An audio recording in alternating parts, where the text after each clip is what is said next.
Hello students, good morning. Myself Mr. Pankaj Singh. I am going to explain your textbook Honeydew's first chapter, The Best Christmas Present in the World, part first. Today we are going to discuss this chapter. As the title suggests, the best Christmas present in the world. It is not about the Christmas present in the world. It is about the World War First. What happened and how the soldiers celebrated their festivals of Christmas, how they entertained themselves during the war, conflict and killing of one another. Before you read, पढ़ने से पहले there are some dates or periods of time in the history of the world that are so significant that everyone knows and remembers them. हम विश्व इतिहास के बारे में कुछ ऐसे डेट्स और पीरियड्स टाइम ड्यूरेशंस होते हैं जिनके डेट्स को हमें याद रखना होता है, वो हमारे लिए काफी सिग्निफिकेंट इंपॉर्टेंट होते हैं. The story you will read mentions one such date. अब ये स्टोरी जो आप पढ़ेंगे उसमें एक ऐसे ही डेट को मेंशन किया गया है, हाईलाइट किया गया है एंड इवेंट, और इसी से रिलेटेड एक इवेंट घटना को. A war between the British and the Germans in 1914. First world war जो ब्रिटिश और जर्मन्स के बीच में लड़ा गया था, that started from 28th of July and ended on 11th of some month, I don't know. Can you guess which war it was? क्या आप guess कर सकते हैं कि ये कौन कौन से वार्स के डेट्स दिए गए हैं? Do you know which event the dates below refer to? 4 July 1776, 17 December 1903. There are too many dates A, B, C, D here. The answers are on page 23. You will search for yourself. For this you have to buy this book from office or from the market. And British War in 1914. It questions that, can you guess which war it was? It was the First World War that starts from 1914 and ended in 1918. Part first. I spotted it in a junk shop in Bridport, a roll-top desk. Author बोल रहा है कि मैंने उसे एक junk मतलब कबाड़ की दुकान में देखा. In Bridport is the name of a place. A roll top desk. Roll top desk एक ऐसा डेस्क होता है जिसको ऊपर से आप खिसका सकते हैं. इस टाइप का बना हुआ होता है. उसको ऊपर से जो है यहाँ से हम खिसका के ऊपर कर सकते हैं, फिर नीचे कर सकते हैं. तो ऑथर बोल रहा है spotted it in a junk shop in Bridport a role top desk. जो जिसकी उसे तलाश थी रोल टॉप डेस्क की, उसने उसे ब्रिडपोर्ट के एक जंक शॉप कबाड़ की दुकान पर देखा. The man said it was early 19th century and oak. उस व्यक्ति ने बताया जो शॉपकीपर था कि यह अर्ली 19th century से रिलेटेड था. मींस 1800 समथिंग से लेकर के 1900 के बीच का. एंड ओक, और ओक की लकड़ी का बना हुआ था. I had wanted one. मुझे एक की जरूरत थी. But they were far. लेकिन वो जो थे काफी थे. This one was in a bad condition. ये जो था बहुत बुरी स्थिति में था. उसकी कंडीशन बहुत अच्छी नहीं थी, मतलब काफी ओल्ड हो चुका था. The roll top in several pieces. या रोल टॉप डेस्क जो था वो कई टुकड़ों में था. One leg क्लमसिली मेंडेड. उसका एक पैर जो था, क्लमसिली मतलब वेरी बैडली, बहुत बुरी तरह से मेंड किया हुआ था, मतलब मरम्मत किया हुआ था. Scorch marks all down one side. और उसकी एक साइड स्कॉच मार्क मतलब होता है बर्न मार्क्स, जलने के निशान थे एक साइड पे. It was going for very little money. Going for मतलब बिक रहा था, सेल पे रखा गया था. For a very little money, इसको बहुत कम पैसे में बिक्री के लिए रखा गया था. I thought I could restore it. और मैंने सोचा कि मैं इसको मेंड कर लूंगा. रिस्टोर करना मतलब मरम्मत करके सही कर लूंगा, ठीक कर लूंगा. It would be a risk. या रिस्क में तो था, अ चैलेंज और एक चुनौतीपूर्ण कार्य भी था उसको सही करना, but I had to have it, लेकिन वह मुझे लेना ही था, because the author wanted it very badly from for a very long time, बहुत अधिक समय से उसको इसकी तलाश थी। I paid the man and brought it back to my workroom. मैंने उस आदमी को पैसे दिए और उसे अपने वर्क रूम में या अपने गैरेज में लेकर आया। At the back of the garage, जो गैरेज के पीछे बना हुआ था, वर्क रूम कार्यशाला समझिए। I begin work on it on Christmas Eve, Christmas के ईव मतलब एक दिन पहले शाम को मैंने उस पर कार्य करना शुरू कर दिया, उसको सही करना, सुधार करना, ठीक करना शुरू कर दिया। I removed the roll top completely.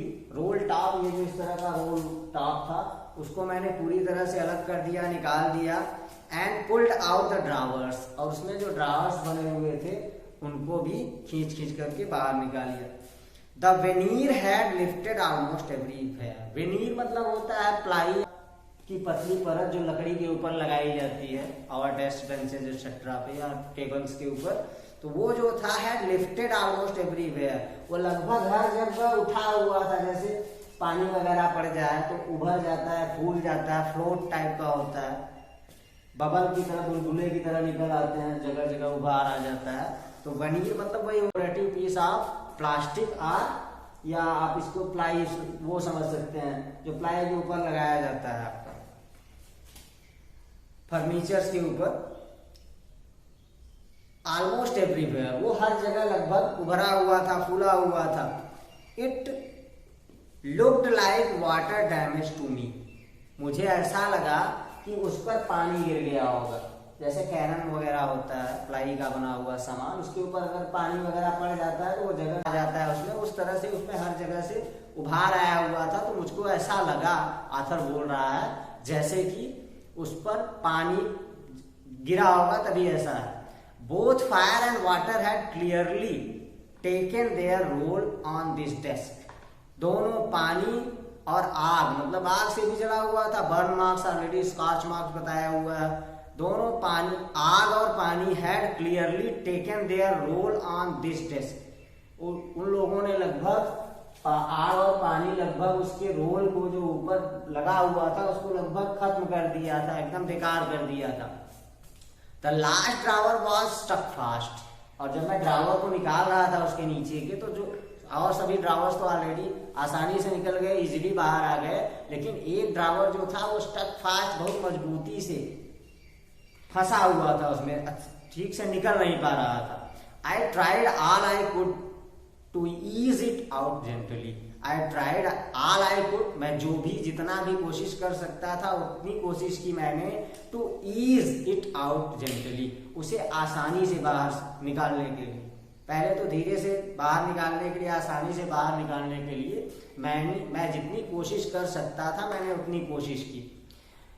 In the and I use brute force, brutal से बना हुआ है, काफी अधिक, टू मच। अंत में, इन द एंड, अंत में आई यूज ब्रूट फोर्स, मैंने खूब खींच करके, मजबूती से, ज्यादा जोर लगा करके प्रयास किया। I struck it sharply with the side of my fist, मैंने उस पर स्ट्राइक का सेकेंड फॉर्म होता है स्ट्रक, मैंने उस पर प्रहार किया with the side of my fist, अपनी मुट्ठी के साइड से इस तरह से प्रहार किया, उसमें घूंसा मारा। And the drawer flu open, और ड्रावर जो था अचानक ही जब मैंने तेज तेज मारना शुरू किया तो खुल गया, फ्लू ओपन, अचानक ही खुल गया। To reveal a shallow space underneath, और उसमें रिवील हुआ मतलब दिखा, शैलो स्पेस, शैलो मतलब बहुत कम स्पेस, पूरा नहीं खुल पाया था, थोड़ा ही खुला था, तो थोड़ा सा उसमें स्पेस दिखा मुझे, विद अंडरनीथ, उसके नीचे, अ सीक्रेट ड्रावर, उसमें भी, ड्रावर में भी एक सीक्रेट ड्रावर बना हुआ था, एक और ड्रावर बना हुआ था। There was something in there, उसमें कुछ था, राइटर बोल रहा है आथर कि उसको ऐसा प्रतीत हुआ कि उसके अंदर कुछ था। I reached in and took out a small black tin box, I reached in, मैंने अपना हाथ अंदर डाला, एंड टुक आउट, और बाहर निकाला, a small black tin box, एक छोटा सा काले रंग का टीन का बना हुआ, सैलो टेप्ड, तो उसके ऊपर सेलो टेप बना हुआ था टू द टॉप, ऊपर सेलो टेप से चिपकाया हुआ था। अब it was a piece of lined note paper, और उसमें एक नोट पेपर लेटर की तरह से नोट रखा हुआ था।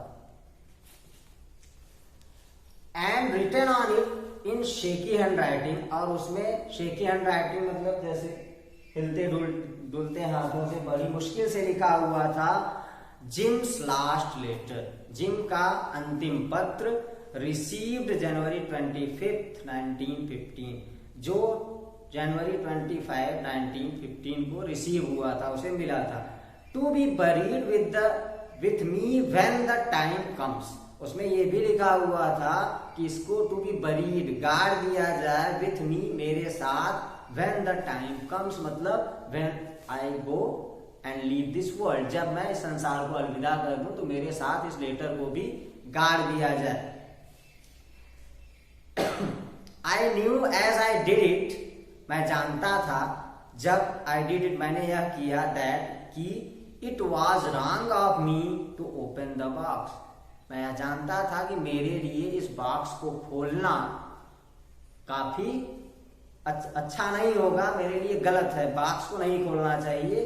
But curiosity got the better of my scruples, लेकिन क्यूरियोसिटी जो थी, मेरी जिज्ञासा जो थी, उसने मेरे स्क्रपल्स मतलब इस विरोधाभास पर विजय प्राप्त कर ली। जैसे कि कोई लेटर दिया जाए, बोला जाए नहीं पढ़ना है तो जरूर पढ़ते हैं, हमारे अंदर क्यूरियोसिटी आ जाती है, जिज्ञासा बनी रहती है कि आखिर ऐसा इसमें है क्या।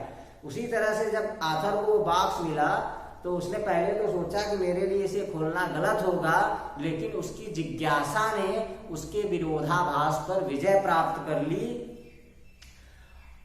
इट यूजुअली डज, ऐसा अक्सर ही होता है। जैसे बहुत कॉमन सा एग्जांपल है, कोई बुक आपको दी जाए और बोला जाए इसको रखे रहना, कल देना, नहीं पढ़ना नहीं, तो जिज्ञासा बन जाती है, हमारे अंदर क्यूरियोसिटी आ जाती है कि आखिर ऐसा क्यों है, क्यों ऐसा कहा जा रहा है मत पढ़िए, तो हम जरूर पढ़ते हैं उसको। तो वही चीज बता रहा है राइटर कि ऐसा अक्सर ही होता है। Inside the box there was an envelope, उस बॉक्स के अंदर एक लिफाफा था। द एड्रेस रीड, उसमें एक एड्रेस लिखा हुआ था, Mrs gym Macpherson, Mrs gym Macpherson, 12 copper beaches, Bridport, Dorset. और ये एड्रेस है जो 12 कॉपर बीचेस, ब्रिडपोर्ट, डॉर्सेट में रहती थी, उसके लिए लिखा गया था।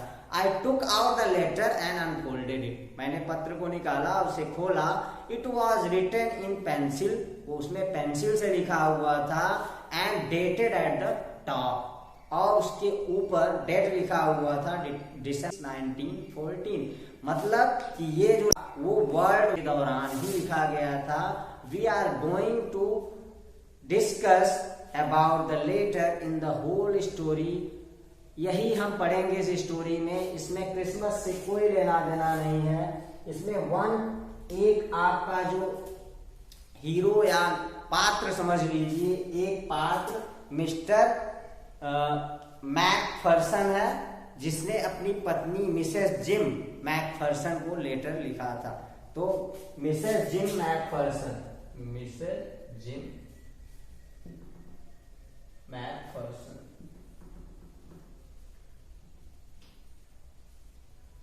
यही है, इसको लेटर लिखा था उसने। सो कंप्रहेंशन चेक में आपका दिया हुआ है, what is the author find in a junk shop, writer को जंक शॉप मतलब कबाड़ की दुकान में क्या मिला। What did he find in a secret drawer, उसे सीक्रेट ड्रॉर में क्या मिला। Who do you think had put it in their, आपको क्या लगता है कि उसको वहां किसने रखा होगा। Read part first yourself, right word meanings given left side on the text, and also try to answer these both questions. That's it for today. Thank you. I will come for the next class tomorrow.